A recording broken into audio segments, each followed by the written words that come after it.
মামলা হলে কিন্তু সব আসামিকে ধরা হচ্ছে না, যাদের বিরুদ্ধে অভিযোগ কেবল তাদেরই গ্রেপ্তার করা হচ্ছে। 5ই আগস্টের পর বিভিন্ন জায়গায় মিছিল মিটিং হয়েছে। হাসিনা যাদের পেলে রেখে পালিয়ে গেছে তারা জয় বাংলা ব্রিগেড তৈরি করে দেশকে অস্থিতিশীল ও সরকারকে উৎখাতের চেষ্টা করছেন। হাসিনাকে ফিরিয়ে আনার প্রচেষ্টা তারা চালিয়ে যাচ্ছেন। তুরিন আফরোজ এর সাথে সম্পৃক্ত, তাকে অবজারভেশনে রাখা হয়। বিভিন্ন সরকার বিরোধী কর্মকাণ্ডে জড়িত থাকায় গ্রেপ্তার করা হয়েছে। হত্যা চেষ্টা মামলার সাথেও সম্পৃক্ত তুরিন আফরোজকে। বৈষম্য বিরোধী ছাত্র আন্দোলনের সময় হত্যা চেষ্টা মামলায় গ্রেপ্তার আন্তর্জাতিক অপরাধ ট্রাইব্যুনালের সাবেক প্রসিকিউটর তুরিন আফরোজ আদালতকে বলেছেন, 5ই আগস্টের আগে তার টিউমারের অপারেশন হয়েছিল, আর যে অভিযোগ তার বিরুদ্ধে আনা হয়েছে তা কেবলই ভিত্তিহীন।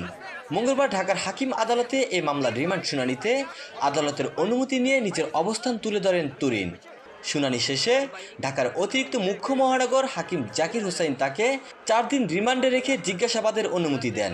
ব্যারিস্টার তুরিন রিমান্ড শুনানিতে বলেন, গত 4 বছর আমি মিডিয়াতে কিছুই বলিনি, কিছুই লিখিনি। বলা হচ্ছে ফ্যাসিস্ট হাসিনাকে সাপোর্ট করেছি, ফ্যাসিস্ট হাসিনাকে সাপোর্ট করলাম, আবার তার আমলে চাকরি থেকে বঞ্চিত হয়েছি। 6 বছর ধরে চাকরি থেকে বঞ্চিত আমি। এ সময় তিনি বলেন, আসলে আমি বুঝতে পারছি না আমি কোন পক্ষের লোক।